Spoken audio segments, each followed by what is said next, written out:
প্রিয় ভিউয়ার্স, আসসালামু আলাইকুম। আশা করি সকলেই অনেক অনেক ভালো আছেন। ভিউয়ার্স, আজকে যে মেডিসিনটি নিয়ে রিভিউ করব, মেডিসিনটির নাম হলো পিগাবা ইয়ার 82.5 মিলিগ্রাম ট্যাবলেট। এই মেডিসিনটি বিভিন্ন স্ট্যান্ডে বাজারে পাওয়া যায়।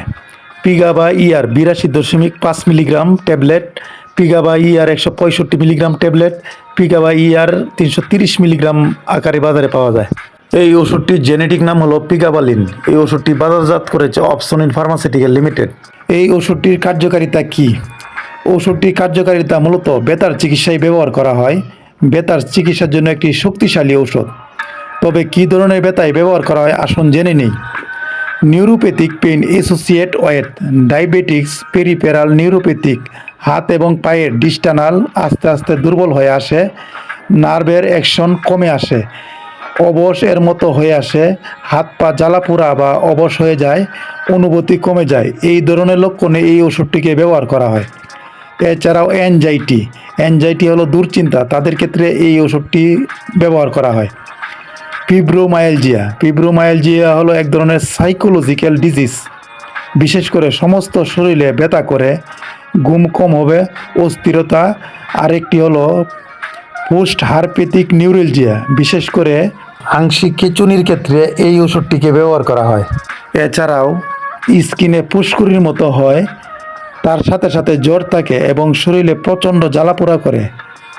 পোস্ট হারপেটিক নিউরেলজিয়া ইত্যাদির ক্ষেত্রে এই ওষুধটিকে ব্যবহার করা হয়।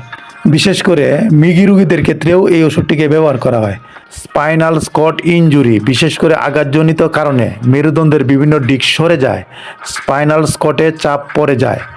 মেরুদণ্ডের মাঝে যে স্পাইনাল স্কট থাকে, সাধারণত মেরুদণ্ডে যে রোগ থাকে, বিশেষ করে আঘাতজনিত কারণে যে চাপে থাকে, তা কমানোর জন্য এই ওষুধটিকে ব্যবহার করা হয়।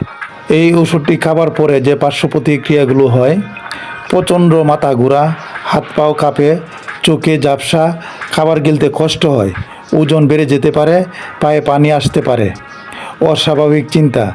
এই ওষুধ খাবার প্রথম কয়েকদিন সহ্য করতে পারে না, 2-3 দিন খাবার পরে আর এই সমস্যা দেখা যায় না, সর্বোচ্চ 7 দিন পর্যন্ত এই সমস্যা দেখা দিতে পারে।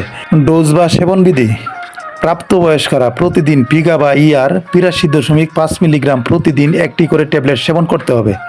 খালি পেটে অথবা ভরা পেটে দুইভাবেই খেতে পারবেন। এই ওষুধটি কমপক্ষে 1 থেকে 1.5 মাস সেবন করতে হয়। আপনার ডাক্তার যেভাবে ডোজ নির্ধারণ করে দিবে সেভাবেই সেবন করবেন। গর্ভ অবস্থায় স্তন্যদানকালে এই ওষুধটি সেবন না করাই ভালো। এই ওষুধটি একটি সি ক্যাটাগরির ওষুধ। যদি সেবন করতে হয়, একজন বিশেষজ্ঞ গাইনি ডাক্তারের পরামর্শ অনুযায়ী এই ওষুধটি সেবন করবেন। ভিডিওটি দেখে যদি একটু উপকৃত হয়ে থাকে, অবশ্যই চ্যানেলটি সাবস্ক্রাইব করে রাখুন। আসসালামু আলাইকুম, সকলকে ধন্যবাদ।